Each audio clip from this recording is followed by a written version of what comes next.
300명이 넘는 대규모 사상자가 발생한 이태원 참사에 대해 경찰이 특별수사본부와 특별감찰팀을 동시에 운영합니다. 사고의 원인과 책임 소재를 밝히는 데 주력할 방침인데요.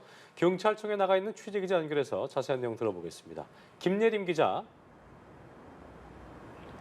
네, 경찰은 이태원 압사 참사 수사를 위해 서울경찰청에 꾸렸던 수사본부를 특별수사본부로 전환했습니다.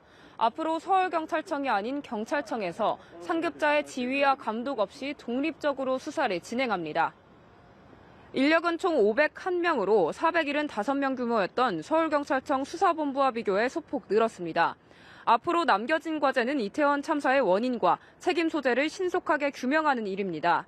경찰은 이태원 참사 현장에서 군중을 밀쳤다는 의혹을 받는 이른바 토끼머리띠 남성을 조사한 것으로 확인됐습니다.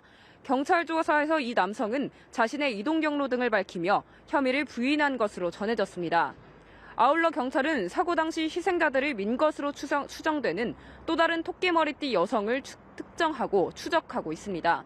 경찰은 CCTV 영상 분석 등을 토대로 참사 당시 고의적으로 군중을 민 것으로 추정되는 다수의 인원을 확인하고 있습니다. 또한 사고가 발생한 골목 옆 해밀턴 호텔의 불법 건축물이 피해를 키웠다는 주장도 살펴볼 전망입니다.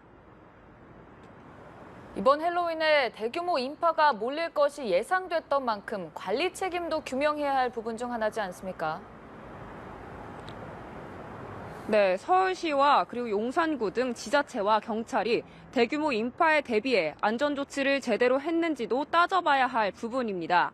특별수사본부와 별개로 경찰은 특별감찰팀을 꾸려 내부 감찰을 진행하고 있습니다. 어제 경찰은 사고 당일 112 신고 내용을 공개했는데요. 참사가 발생하기 약 4시간 전부터 위급한 상황을 알리는 신고가 총 11건 접수된 것으로 확인됐습니다. 구체적인 내용을 살펴보면 직접적으로 압사를 당할 것 같다고 말한 신고가 여러 차례 들어온 데다 신고자가 대형 사고 일보 직전이라며 도움을 요청하기도 했습니다.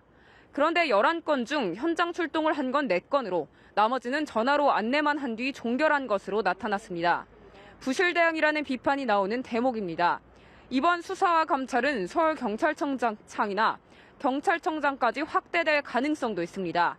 특히 112 신고는 서울경찰청 112 종합상황실에서 접수하고 일선 경찰서에 지령을 내려주는 구조이기 때문입니다.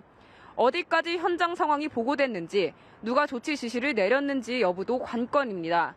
경찰청은 왜 현장 출동을 하지 않았는지, 현장 출동으로 기록된 4건은 모두 제대로 조치가 이뤄졌던 것인지에 대해 감찰 조사를 하겠다고 설명했습니다.